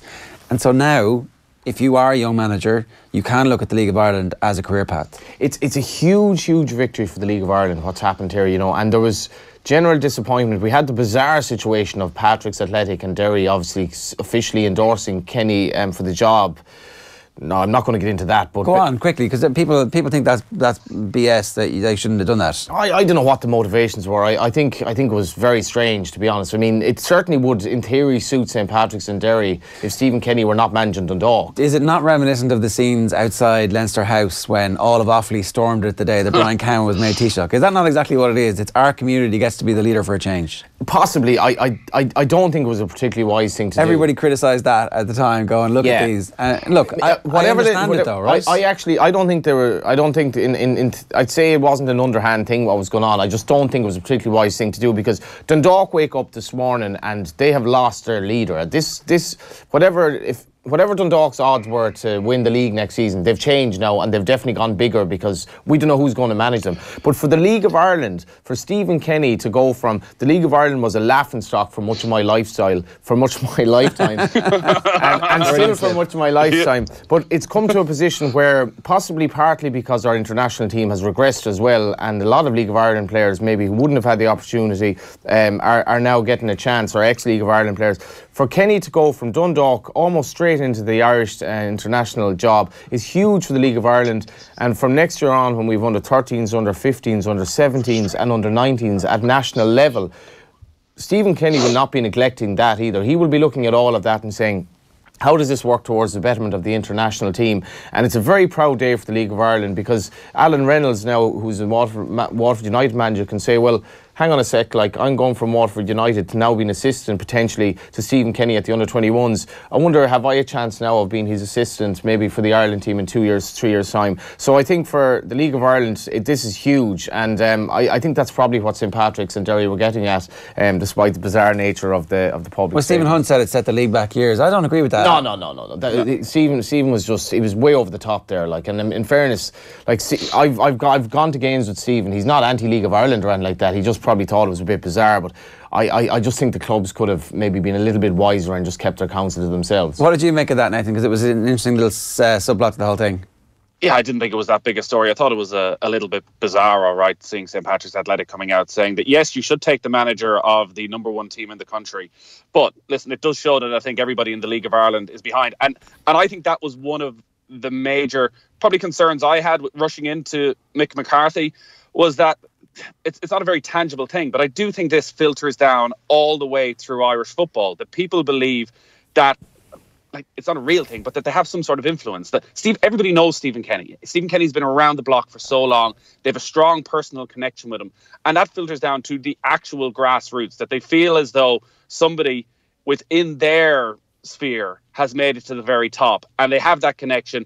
And it gives them that a little bit of hope that I think has been lost under Martin O'Neill. And I think even before that with Giovanni Trapattoni, that the connection between this Irish group, these Irish players and the management had gone totally, and they'd just become fed up, whereas I think Stephen Kenny brings that back. I'm just slightly worried, Nathan, about Mick's kind of attitude towards the League of Ireland, because the likes of, I would say, McElhenney should be a candidate for the squad, and I'm not sure Mick has any interest in bringing present League of Ireland players in, including, say, Michael Duffy, who obviously was touted by O'Neill. Because they Sorry, he's in a difficult position in that sense, in that the first time games is of the March, essence as well. Like. The League of Ireland only comes back at the end of February, and that was brought up as to how do you judge those players when you're not really going to have a chance to see them. But again, you would imagine Stephen Kenny's going to have some sort of influence. He's now in the room to make those points, to have that conversation and say, listen, Michael Duffy and Patrick McElhenney, you don't need to play them, but they will add to the quality of training here. They will add to the level of training. They will bring something slightly different. And you would expect over the course of the 2 years, some of those players will come through, simply, if nothing else, due to the lack of talent that there is elsewhere, but that they will get their chances. And if not, at least for those players, again, you're thinking, well, in 18 months, 2 years, there will be no excuses. Nathan, good stuff. Thanks very much. Cheers, lads. It's Nathan Murphy there, who was at the Aviva yesterday for the 2 press conferences. Darren's going to be at the press conference today when Stephen Kenny is unveiled, and it will be interesting to hear. Definitely, he's, as I say, he's bang for his buck there, and just what Nathan alluded to there, like, you know, you just envisage a scenario of Stephen Kenny advising Mick McCarthy on anything, and you're just like, Mick would be a stubborn, you know, northern Englishman in his own way as well. Obviously he's Irish, but he's from the north. You know, born in around Barnsley, I think, and he's a stubborn character, I'd say, in his own right. Stephen Kenny would be maybe a little quite strong-minded, but also quite kind of almost shy and introverted in ways. And I don't know if it'll be advising necessarily. Yeah, or even they might have a chat over a coffee, but that sort of stuff, I'm not sure how that's going to work. I think no, because yeah. The thing is, right, the international manager's job was always to qualify for tournaments. But there was always this sense that, oh, they should be doing stuff. I felt like it would have been great to have O'Neill and Keane injected more into the grassroots, but it's not really possible. So what's going to happen is it'll be McCarthy's job to qualify for the tournament. And in the meantime, Stephen Kenny can be like this kind of link between that and the rest of the organisation. Maybe, if it works, that's what happens. If it doesn't work and they fall out in the second coffee, then it's 2 years of waiting around to get your chance. Any one of these and across a spectrum of outcomes is possible. I'm just trying to envisage what the headline will be from Kenny's press conference, like what the main story, because it could be anything. It could be, as you say, it could be from Father, or it could be from Peter McVerry to, you know, Martin O'Neill, I've no idea, generally no idea, but Kenny will go into that press conference, and I know this from Kenny, he'll go into that press conference with a message he wants to get across, and whether he's asked about that or not, he will get that message across. I'm looking forward to that. That's this afternoon. Now, we're going to get Will in to bring us through all the rest of today's sports news, which is largely, it seems, going to be overshadowed by the news that Joe Schmidt is about to be announced as the soon-to-be former Irish rugby coach, and the succession stakes will either open or close immediately. It's possible the IRFU will announce that his successor is already in the building. We'll get to that in a couple of minutes' time. Kilmacud Crokes, though, edged out Portlaoise in Parnell Park yesterday to book a place in the Leinster final. Oisin Langan spoke to Johnny McGee and Pat Burke after the game.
I've given you 2 years. Well, that game today put 2 years on solid. Did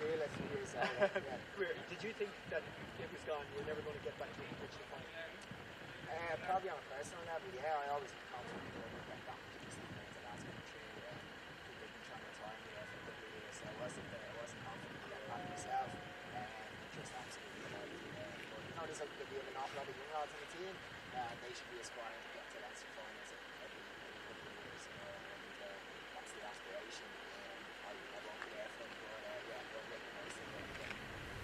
Yeah, Oisin misaging people. Not the first time he's done that. Right, Will's here with the roundup of all of today's sports. Will. Yeah, Kilmacud are into that Leinster Senior Football Final, Ger. For the first time since 2010, David Nestor saving a late penalty from Craig Rogers as they held on to win the two-time All-Ireland champions by 3 points in the end, 117-38 in a thriller at Parnell Park. Portlaoise have now lost in their last 8 games against Dublin opposition across the last decade, and their boss Malachy McNulty says they left chances behind. I couldn't give a damn if today's opposition was from Kildare or was from Offaly or from Wicklow or wherever, you know.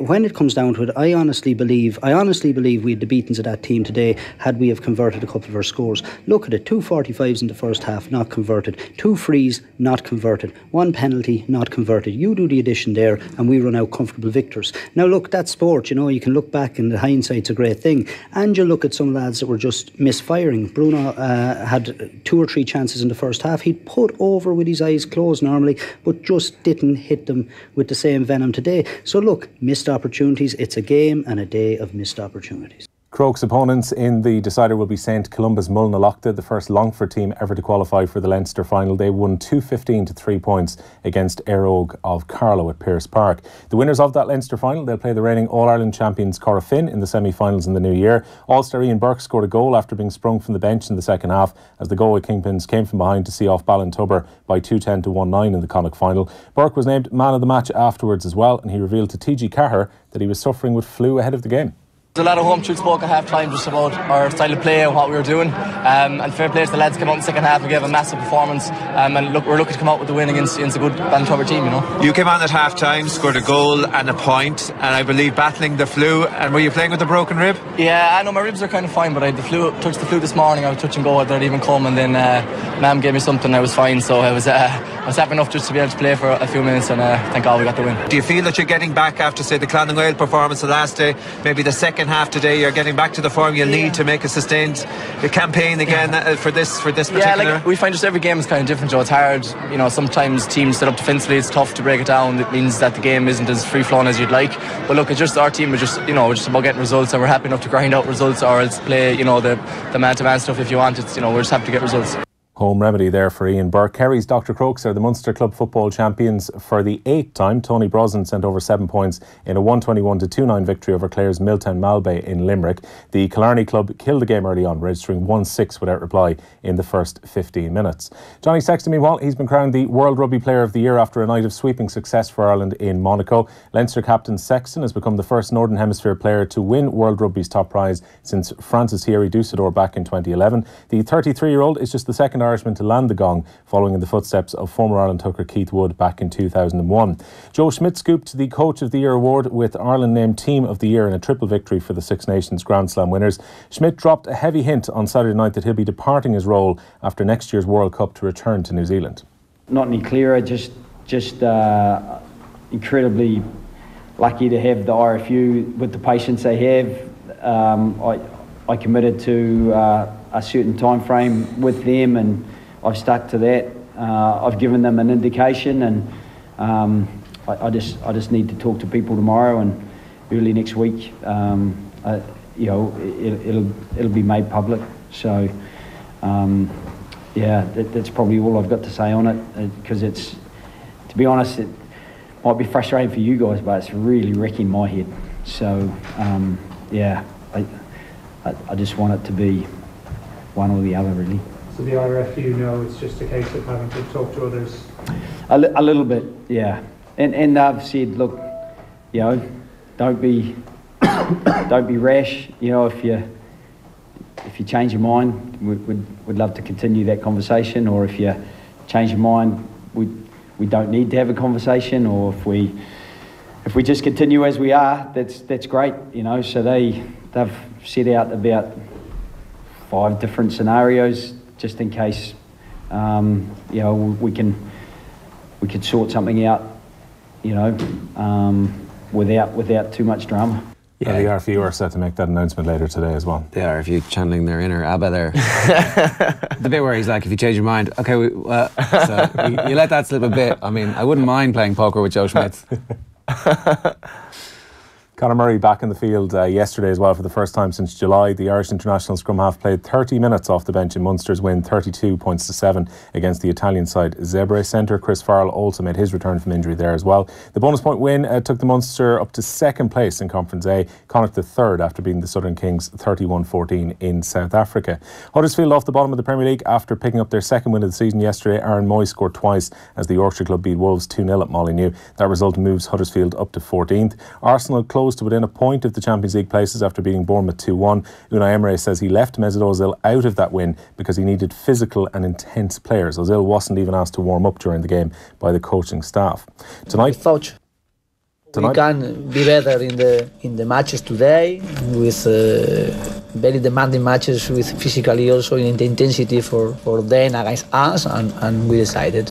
That was Emery on the decision to not ask Ozil to come on in the second half. There's one game tonight, Burnley against Newcastle, with Newcastle looking to make it 3 successive league victories. Kellie Harrington will receive a hero's welcome later today. Ireland's newest World Amateur Boxing champion is to be given a civic reception and homecoming in her home city of Dublin. Harrington became just the 3rd Irish boxer ever to win gold at World Elite level after Katie Taylor and Michael Quinlan. The 28-year-old, who will be targeting Olympic qualification next year, is also the first Irish boxer ever to win World Amateur medals at 2 weight classes, having landed light welterweight silver back in 2016. Derry's Darrell Gurney held his nerve to beat Michael Van Gerwen 11-9 in a thrilling climax to the Darts Players' Championship finals in Minehead last night. It's his 2nd ever televised title of his career. Lewis Hamilton ended his remarkable season in winning fashion by charging to victory in the Abu Dhabi Formula 1 Grand Prix. The race is perhaps best remembered for Nico Hülkenberg, though, who escaped injury when he was trapped after his Renault caught fire. The 31-year-old somersaulted through the air 1.5 times before landing the wrong way up after he collided with the Haas of Roman Grosjean on the opening lap. Fernando Alonso, who was racing in Formula 1 for the very last time, finished outside the top 10. And trainer Gordon Elliott says Sam Crowe remains on course to run in Sunday's fighting 5th hurdle. The 6-year-old, who carried all before him as a novice last term, suffered a surprise defeat on his return at Down Royal recently and was withdrawn from the last Sunday's Morgiana hurdle because of the good ground at Punchestown. Elliott said yesterday he hopes Sam Crowe will have a lot of rain beforehand. He wants soft ground ahead of that run in Newcastle. Johnny Sexton was left speechless after he picked up his World Player of the Year award in Monte Carlo overnight. The outhouse voice was strained. He spoke through Captain Rory Best at the ceremony, and here's the moment that Sexton was announced as the winner. The winner of the 2018 World Rugby Men's 15th Player of the Year award in association with MasterCard is Johnny Sexton. Do you want to explain why you've come to speak on behalf of the World Player of the Year? Yeah, well, Johnny's got too big time now to talk for himself, so I'm up here to speak for him. But seriously, Johnny lost his voice this evening. So Johnny has put a few things down here that I will read out. So thank you to my teammates and coaches. If a number 10 wins awards like this... Is that a text that's just come through? Do you want to read that out? I want to read that one too. If a number 10 wins an award like this, it is due to the team around him and his coaches making his job easier. We have some of the best coaches in the world and are led superbly by me and Pete. You started writing this yourself? I did. Also would like to thank my wife Laura, who has been with me since the start. We have 3 young kids and she does absolutely everything to allow me to concentrate on the day job.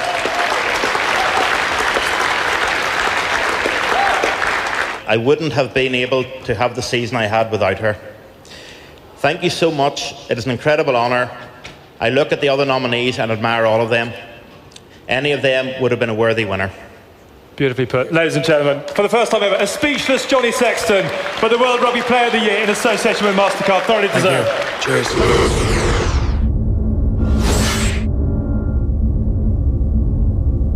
Yeah, so that was last night's news, but events, dear boy, events. Andy Farrell is the new Ireland rugby head coach, has been announced. He'll take over in 2019. Alan Quinlan, good morning to you. Good morning, Joe. Joe Schmidt's gone. The king is dead. Long live the king. Yeah, it's look, we knew it was coming, to be honest, and it's understandable. It's a relentless kind of pressure, and there's a lot of work that goes into it, and he's done a remarkable job. By his own admission, he's a workaholic. We hear that a lot from the players, and that quote, attention to detail all the time. He just leaves no stone unturned, and that's his nature. And yeah, so he's going to get a break now, and I think the big goal for him, it's still 11 months of the World Cup, so it'll be keep the players at that high standard and try and keep the team winning, and that drive and desire won't change. I think it's a disappointing scenario, but you can never replace someone like him. But I think Andy Farrell is someone who has been in the system for the last couple of years with Joe Schmidt, will have learned a lot. He rebounded from the disappointment with England, and he knows the inside track now of all these players, what makes them tick, how the game works well here, the systems work well. So I'd be very comfortable and very pleased with his decision to to have that succession plan. It's good business from the RFU again, and look, it was a ready-made coach there, ready to take over. It just depends who's going with him, who'll come in to assist, and that stuff now. Yeah, you would assume, so Easterby is under contract until 2020, yeah. And is anybody else? Is Greg Feek? Greg Feek, I think, is contracted as well. I'm not 100% sure on the position. I know that some of the coaches signed new contracts this year, but it's not a case of in soccer where you bring your own crew with you. I think sometimes in rugby, and we've seen that over the years, it's good to be challenged. Yeah, well, there's people in place, and you either slot in with them, or it's not about egos in any way. And the system is a little bit different. People in rugby tend to, I know they want their own men, particularly in club jobs, but at this level, if there's people in place, I think.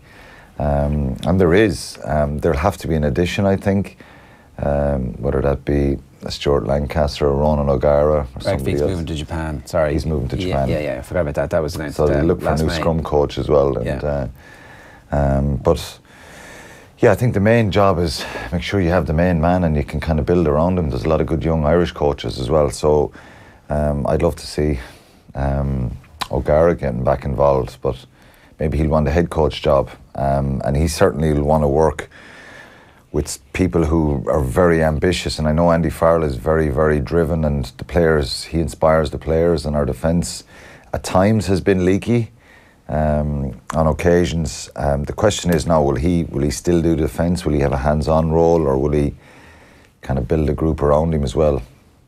So Joe Schmidt's statement, this is just breaking in the last 2 minutes. I've decided to finish coaching and will prioritise family commitments after the Rugby World Cup in 2019. That's not just finish coaching Ireland. That's not what that statement says. That's a surprise, is it? That's what It's not a surprise. His son is well documented illness. He's epilepsy, and it's not for me to be talking about that because it's a very personal thing for Joe and his family. And I think he wants to spend more time at home. He wants to be part of the process of helping his sick child. And so, like I said, and any of the coaches, Jerry, you hear them talking. This is a 6 o'clock in the morning job till 10 o'clock at night.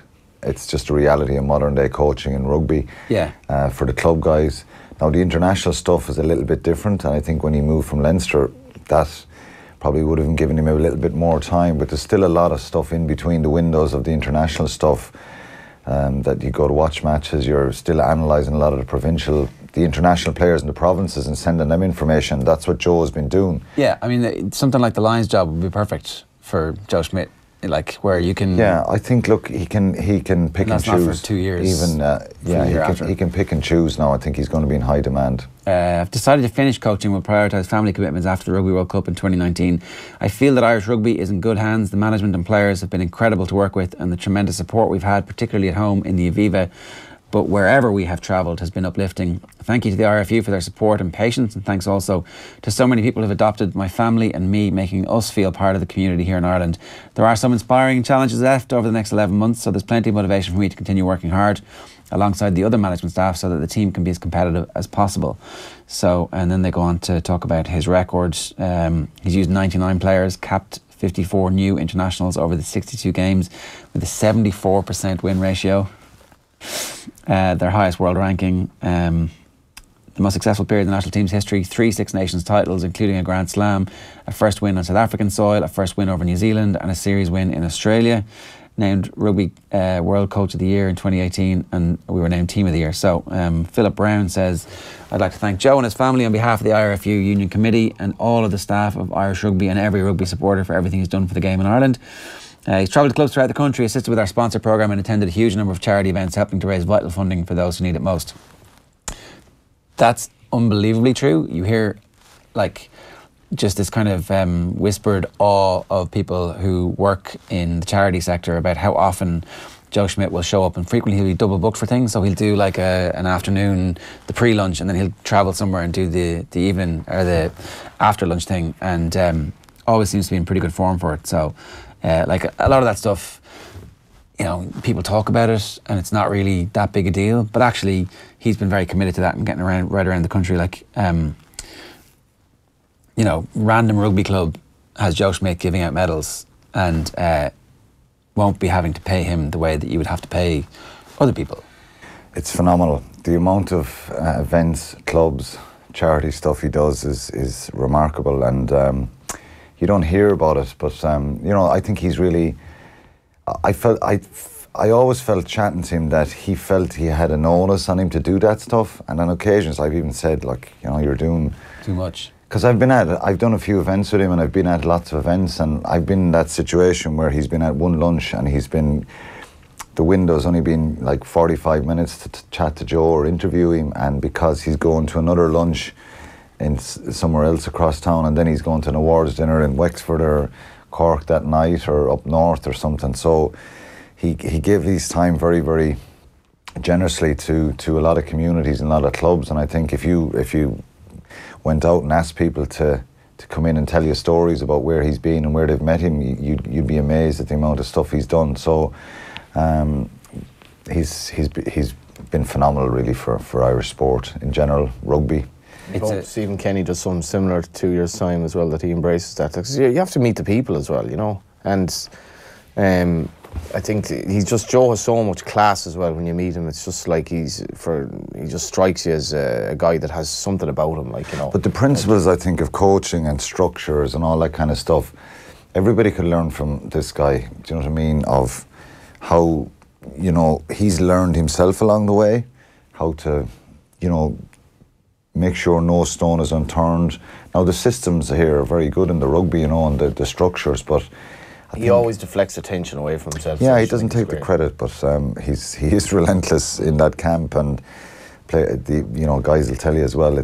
You got to know your role. If the information is provided, you better know it and learn it. And it's not. He's tough. Andy Farrell has the gig all the way through to the next World Cup. So we have a full 4-year World Cup cycle that Andy Farrell has got the job for.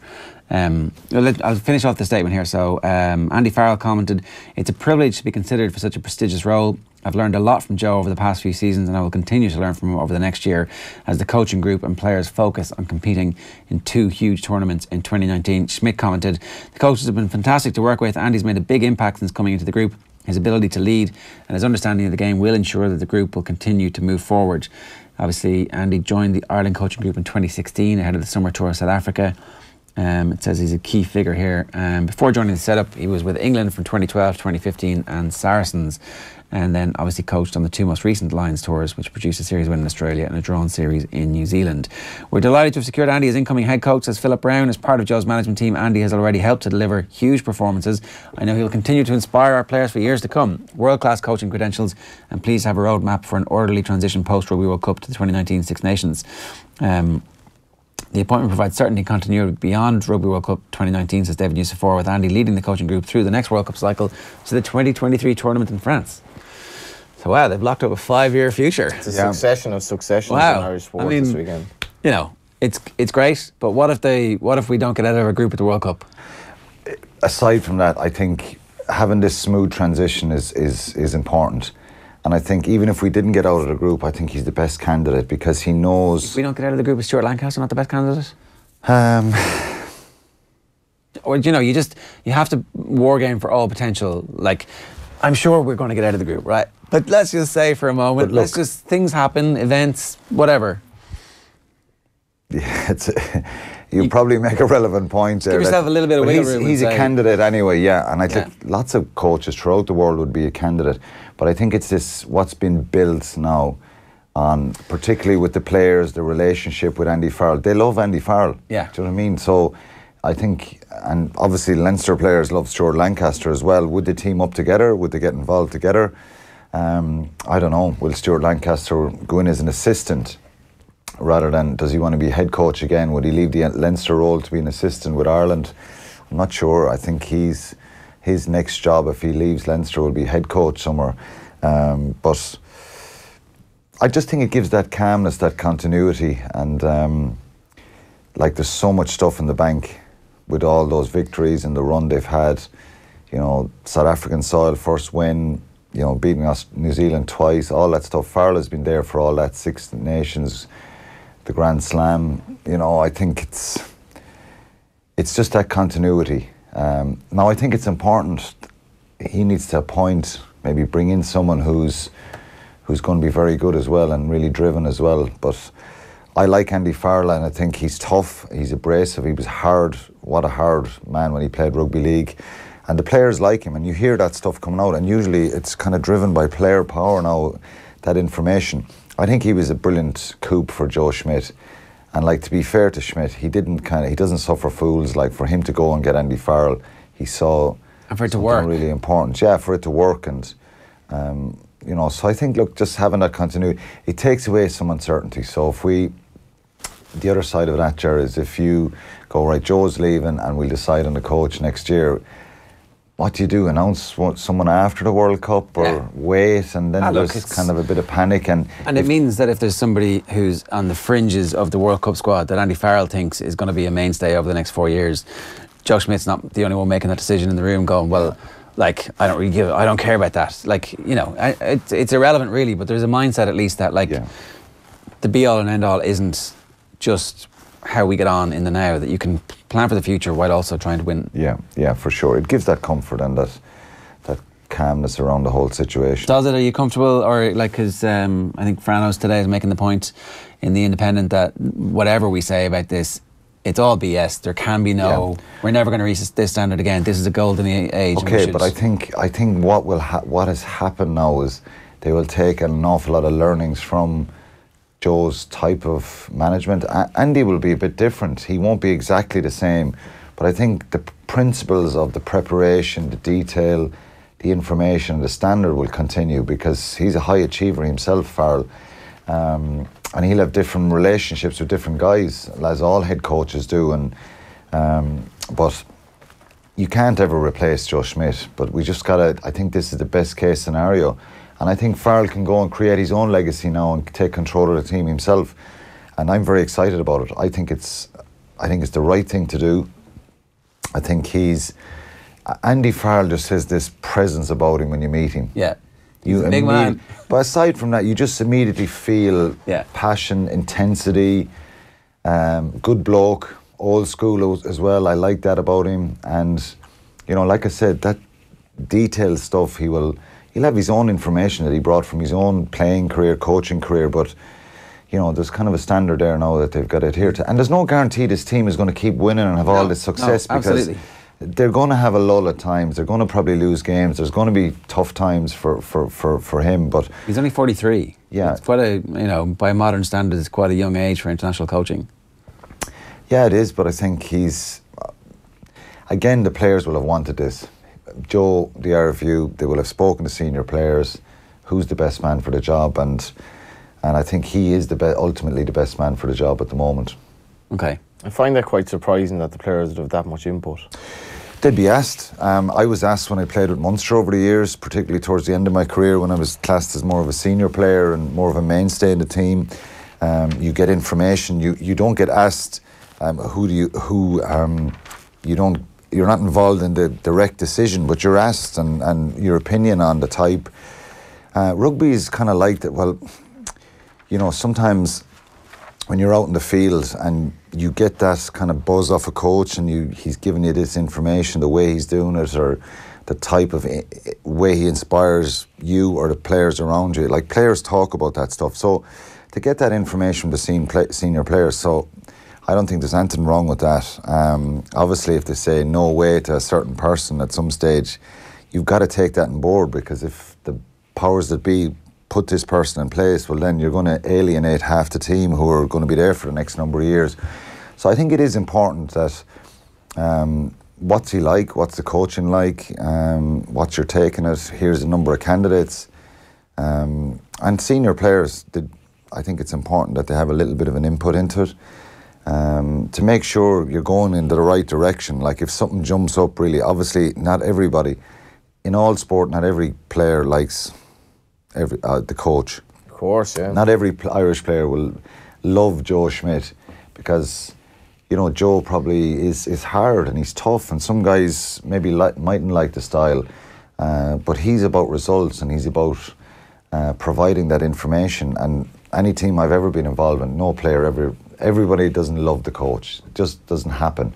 But you need that respect. If you respect the coach and you know that this guy's he's giving me proper information, he's making me better, he's providing that opportunity for me to get better, you have to have that respect. So having a little bit of impact from Rory Best, Johnny Sexton, Peter O'Mahony, Rob Carney, these guys have been around for a number of years about, well, look, Andy is like? Someone we're looking at. What, is he ready? Do you think he can stand and command the room, that he can lead this group? And that would be taken into consideration. A couple of things. You talked about the backroom team, obviously, so somebody else will probably have to look after defence. Maybe they won't, maybe he'll be able to do it and also be the head coach and look after everything else.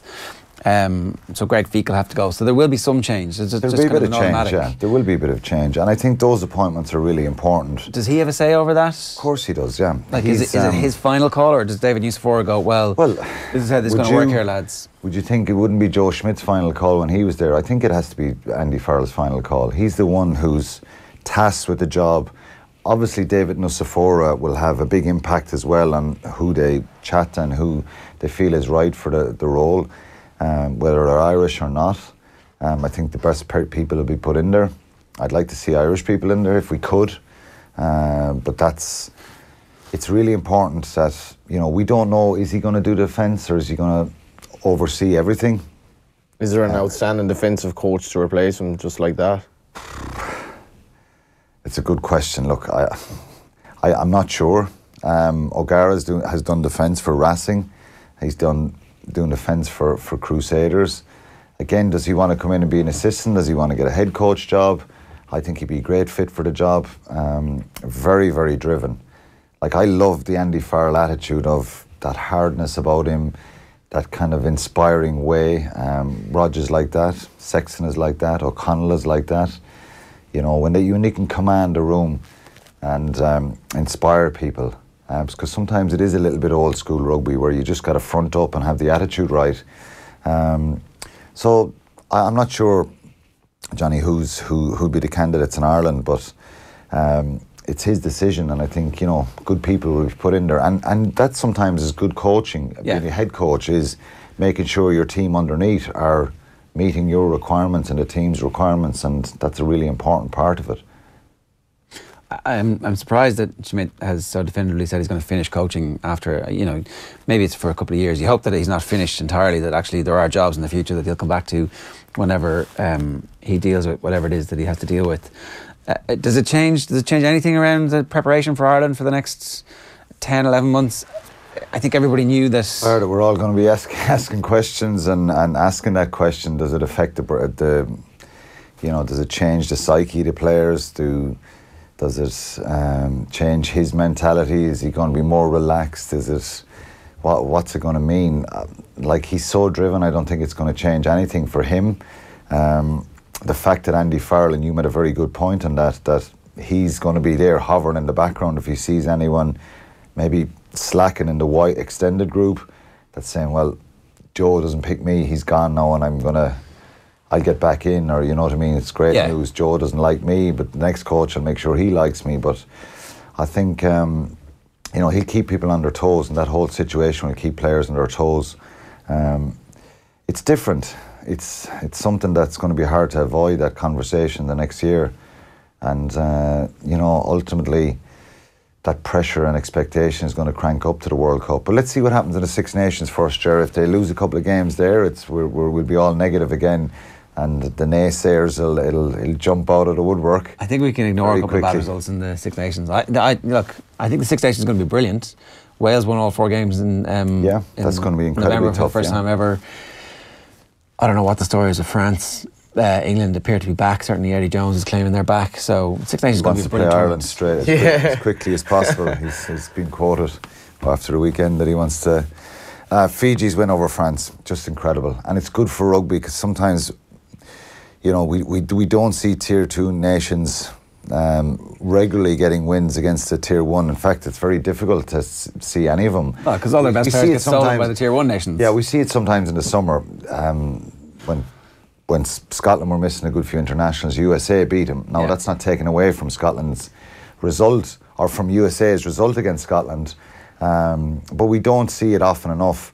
You see it sometimes at the World Cup, where Tonga beat France in 2011. I don't know if you remember that one. France go on and get to the final and all that afterwards. But I think that result of the weekend is brilliant for rugby. And it was just brilliant to see the Fiji players on the field afterwards singing together, chanting together. But Brunel is under pressure in France now, and they're not. There's a fair bit of negativity hovering over his head at the moment. Where is the Six Nations for Ireland then, in the sense of the overall narrative? Like, is it okay? It's more of a prep as much as it is the Six Nations. It's again a good question. If I was a player there, I'm thinking it's just, I think they've a relentless attitude, and they're very driven, that group. So I think one of the key strengths and areas, and we hear a lot of teams saying the next game, and we got to refocus. But the best teams focus on the next game, the next challenge, and champions who win stuff. A lot of people who win a lot of stuff, they do kind of keep their focus. I did hear this year though that they changed pre-tournament, and they said, we don't want to win the Six Nations, we want to win a Grand Slam, which means you have to go for every game from the get-go. It's not good enough to get a losing bonus point in the game in Paris, for example. So they were absolutely, resolutely decided as a group that it's Grand Slam that there was the target. Yeah. And that's just about setting expectations. Like, it's not that weird to say, oh, we want to win a Grand Slam, because like, of course you do. But it did mean that you weren't just concentrating on the next game. If Ireland won a Grand Slam and didn't win the World Cup, that's failure. Didn't win the World Cup. Yeah, I think that like that chance, like not winning the World Cup is not failure. I think, but it kind of is as well. Not getting to the World Cup is different. A lot of stuff can happen. I think we need to get to a semi-final. If we get to a semi-final, then we've improved on what's happened before. You know, you're now in the last little shake-up, and you need a little bit of a bounce to the ball in that stage, but we've got to get past the quarter-final. I think that's the challenge and that's the pressure.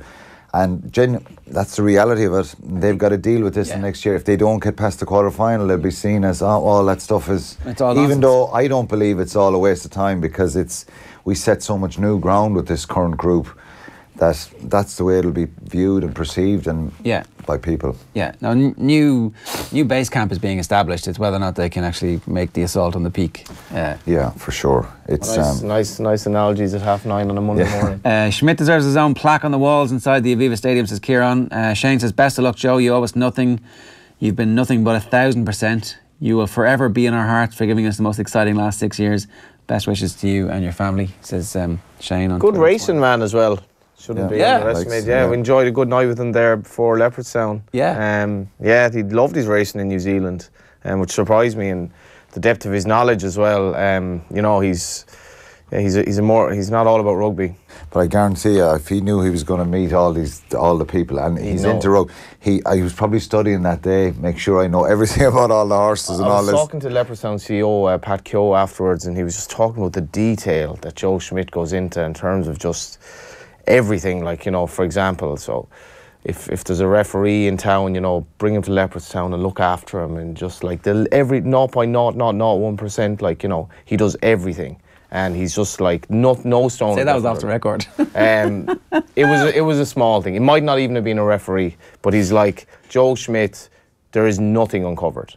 No, nothing. And I think that's what... that doesn't always work for people, because there's a lot of, there's... It feels a bit too busy. But I think, it's trying to manage all that stuff and make sure that... He just wants to make sure that after the match that he didn't miss something.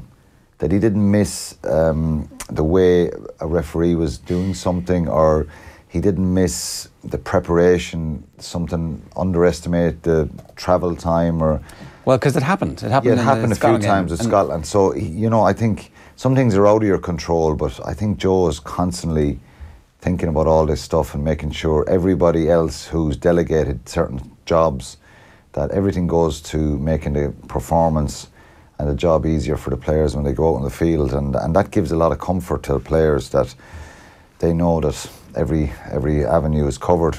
Sometimes that doesn't work. With his son as well, you underestimate the human sacrifice of jobs like that, where, like, he probably he just had to have foregone family time, because, as you say, it's a 24/7 job. Yeah, and he's working at home on the computer. He waits for him to go to bed, and then he's up half the night. But look, I think there's a lot of coaches and a lot of people in sport put in huge amount of time, and that's just a given. When you're in a coaching role like that, don't always get we heard success. O'Connell recently talking about that time frame that he's with Stade Francais now, and the amount of time that goes in. But I think it's managing that time well and making sure you're productive with it, and the amount of productivity that he creates, Schmidt, is there for everybody to see. A reminder, of course, OTB AM is live with Screwfix.ie, championing the trade with a choice of over 20,000 quality trade products. All in all, we kind of knew this was coming for a while. At the same time, it does feel like... I was at the Graham Hunter documentary last night, the Take the Ball, Pass the Ball, and it's the story of the Guardiola era at Barcelona, and there was an assumption that when he left, it didn't really matter. They still had Xavi, Iniesta, Messi, and that amazing team. But ultimately, what that team was able to achieve in a 4-year period was the greatest thing that club is ever going to have. It'll never reach that same level again. And it struck me a little bit that, like, Andy Farrell could come in and be great, and James Ryan can go on and become the best player in the world, and Gary Ringrose can become the best centre in the world, and maybe Joey Carberry is actually the best out-half we've ever had. But at the same time, the first team that comes along that does that reaches the absolute peak, like, it is a special time. And it's not over. It's hard to stay there. It's very hard to stay there. And, sometimes you got to appreciate stuff while it's happening, while you're in the moment. Like, the All Blacks coming and not getting a sniff of beating us. Like, what the hell? That never happens. That's a bit of an exaggeration, isn't it? Well... Obviously, the try chance that they should have scored. I just think we were very dominant. It was the one time in all the games I've watched or been involved. And there was a few over the years. I just thought we were very comfortable. We never looked like... Now, they were poor. You could go to a World Cup next year. There's been loads of crap New Zealand teams that came here and put 40 points on us. Lomu played about 2 months before the 1995 World Cup. Milner Scudder in 2015 came out of nowhere and was sensational. So they'll produce... My point is, though, that this is like a period of Irish rugby history where we're assuming that we should be favourites to win a Grand Slam. We're assuming we should be favourites at Twickenham. That's not real. Incredible. Like... Well, I don't think we're assuming. I think that's the reality, Ger. We are. Yeah, and how much of that is down to Schmidt? Yeah, I think it's down to the players and to Schmidt. I think, and he'll be the first to admit, he's, there's a lot of good players there. I think under him, certain players have played above themselves. There's no doubt about that. They've got the maximum. And that's always a regret for any player, any sportsman. You'll probably agree. Well, no matter what you're in, whether you're a jockey, a runner, a cricketer, a tennis player, that you can walk away saying, Jesus, I actually got all that talent or ability inside me out. And I think he's got certain guys, he's improved their game so much. The example maybe with forwards who maybe can't pass a bit, but their skills are so much better. Their accuracy at the breakdown, all that kind of stuff that maybe we can't measure and see. But I think that pressure and that there's no guarantee, and I said this after last week when we're talking about can we go on and do this, that and the other thing at the World Cup. We might not, but we're in a good shape and position to be. So I'd rather be in that position than be losing a load of games and shocking people, because we got to celebrate the here and now. 2018 for Irish rugby will be remembered as probably the greatest year ever in Irish rugby's history. And the last 12 months, when you go back to beating South Africa, we've beaten South Africa, Australia, New Zealand in the space of 12 months, won the series, won a Grand Slam. It's an incredible time. But Andy Farrell could still take that job next year, and there's no guarantee it's going to be perfect. That's the thing as well, and the contrast in Mick McCarthy with, say, Stephen Kenny and Andy Farrell, where they're taking over the best Irish team probably of all time, and this is undoubtedly one of the worst Irish soccer teams of all time. But Mick McCarthy is taken over from a mess, and he's like, it can only get better for him. Andy Farrell is going to take over from Joe Schmidt. It's like the job after Alex Ferguson was probably the worst job anyone could get in football. Imagine if they won the World Cup, hypothetically. What can Andy Farrell do then? I don't think they will, by the way, for anyone watching. Well, they're second favourites or whatever, but you know what I mean? So Andy Farrell probably has to weigh that up. It's like, my currency is high at the moment. How can it rise more by taking over from Joe Schmidt? And in fairness to him, he stepped up and decided, I can do that. Yeah, so now he has the players, whereas Mick doesn't. Yeah. Mick doesn't really have the players. But he wants the challenge too. But it's ballsy as well. He could easily have said, actually, you know what, I'm happy enough. I'm still young enough at this point. If he stepped down as well, you can imagine how much in demand he would be, Andy Farrell. So he's actually, he has taken a chance at his own CV and it could go. So you think O'Gara is going to be part of the coaching ticket? I don't know. I genuinely don't know. I think funny he should that be. His season in New Zealand will finish. It is, timing is good. Just at the World Cup. He can cover the World Cup and then... and it's all about succession then maybe for him, where he's thinking down the line as well. But see, the thing for Rodgers, he'll be in demand a lot. Timing is everything in sport, but you have to be flavoured a month too, and I think O'Gara, if he goes back and Crusaders are crap this year, I think for what he's achieved, it won't affect his legacy, and the Crusaders are going to be thereabouts. Yeah, they're going to be good this season, yeah. But the one thing about Rodgers is coaching in New Zealand, which is they don't give many, it was a unique situation, wasn't it? And when you hear New Zealand players coming out saying, this guy's good, love him, he's brilliant, that's the best endorsement for me, not the trophy scenario, because sometimes they're going to be thereabouts they're going to be thereabouts every year, but the players coming out, and that's why I was going back to your thing about it's not player power, there's a lot of value taken when players endorse you. And can you influence your only asset, apart from your brains and experience, are the playing staff you have available to you, and if you can influence them positivily, then that speaks volumes to your ability to communicate your message. That's a different trust role, Ger, because you're now managing. You're not just doing. Andy Farrell is not just doing the defence now. He's now managing people. Yeah, he's managing the whole group. He's managing the structure, the travel. If I'm Leinster, am I a bit concerned about the fact that Lancaster hasn't been considered for this job, and in the long run would probably prefer to be a head coach? So does this hasten? Well, either way, if he was considered for this and took it, he's gone. I think he's always going to attract people. I think Leo Cullen will know that, Mick Dawson will know that. They'll want to try and keep him for as long as they can. But that's just the nature of the game now. You've got to try and move on and find a positive solution, because if we kind of wallow and say, well, Joe's gone now, what are we going to do? I think we have to move forward now. I think the worst thing, it's not a mess. There's no mess here. There's no tidying up that needs to be done, and How long does O'Connell have to serve before he can be involved in an Ireland setup, or to get back to an Irish job? Like, what's that? I think a couple of years anyway. For himself, like he wouldn't take a job. Like if he has a good season this year, maybe Andy Farrell wants some part of his influence as well. I don't know. But I think for him, I think he'd want to be involved for a couple of years and really understand the ins and outs of being involved in that role. So I think that's a couple of years anyway. I think Roger's got all this experience with Racing and Crusaders, and obviously he's playing time in Ireland as well. I think the time for him now I think he's enough of experience now. He hasn't done a head coach job yet, but I think for Paul, a couple of seasons anyway, you would imagine that he would require himself. But it's all speculation. I think Andy Farrell here will build a good team around him, because he'll get enough information who's the best person or people for. And here's the thing, it's like, so when we're talking about Greg Feek's replacements, they better be good though, and they will be good. Yeah.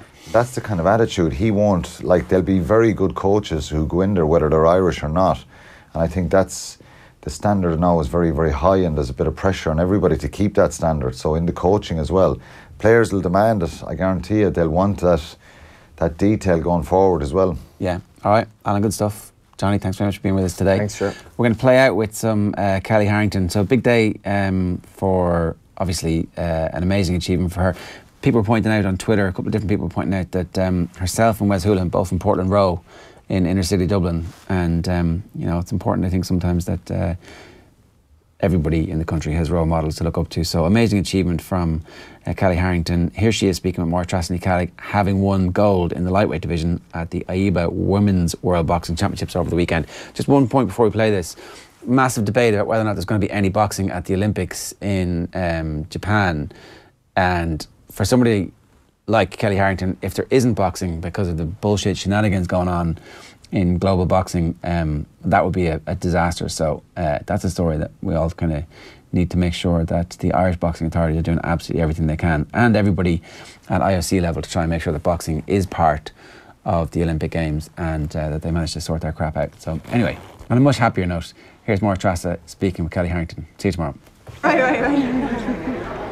Congratulations, Kellie Harrington. How can we intro you except to say world champion? How does that feel?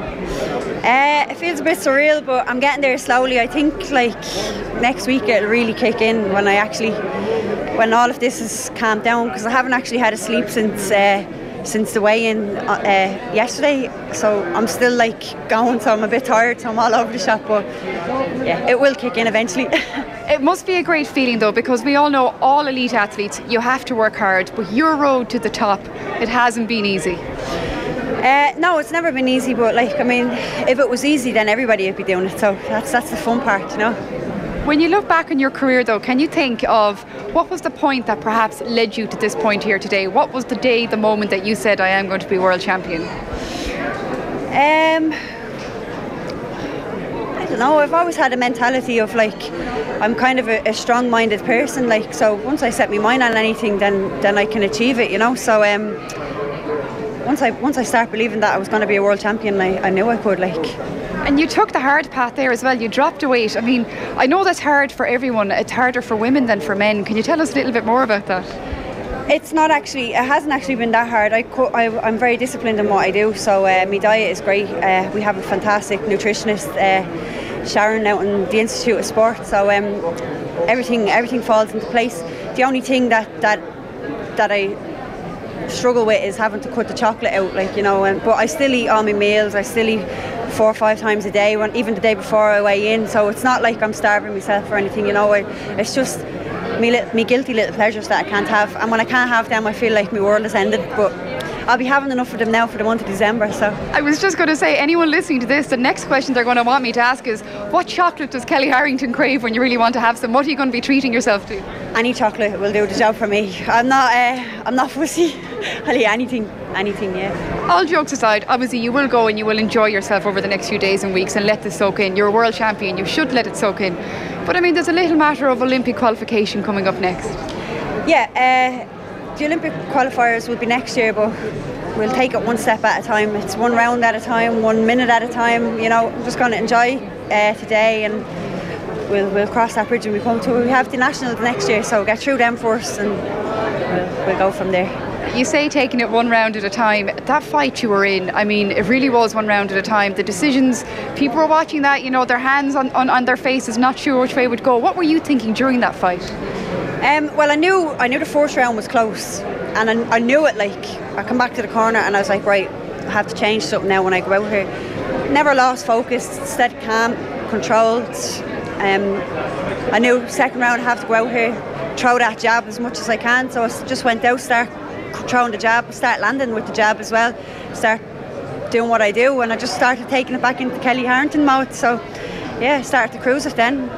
Yeah, because you are one of those fighters, you do like to be in control of a fight. Some fighters don't mind kind of being on the behind and coming in off the back foot. You like to be in control, so how do you keep your mind focused on that?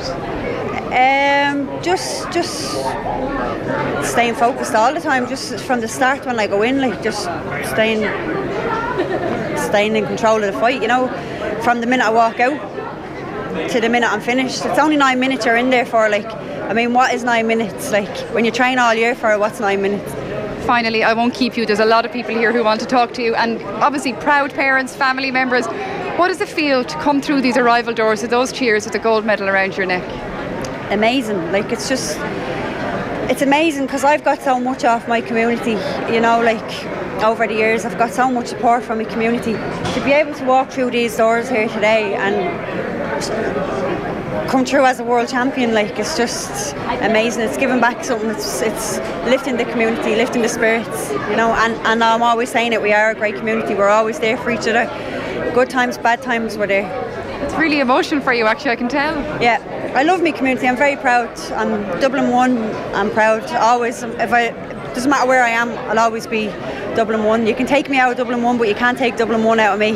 Well, I think Dublin 1 and all of Dublin, all of Ireland are very proud of you this evening, Kellie Harrington. Gurmila Mahagat. Thank you. OTB AM. Thanks to Screwfix.ie, championing the trade with a dedicated call centre. OTB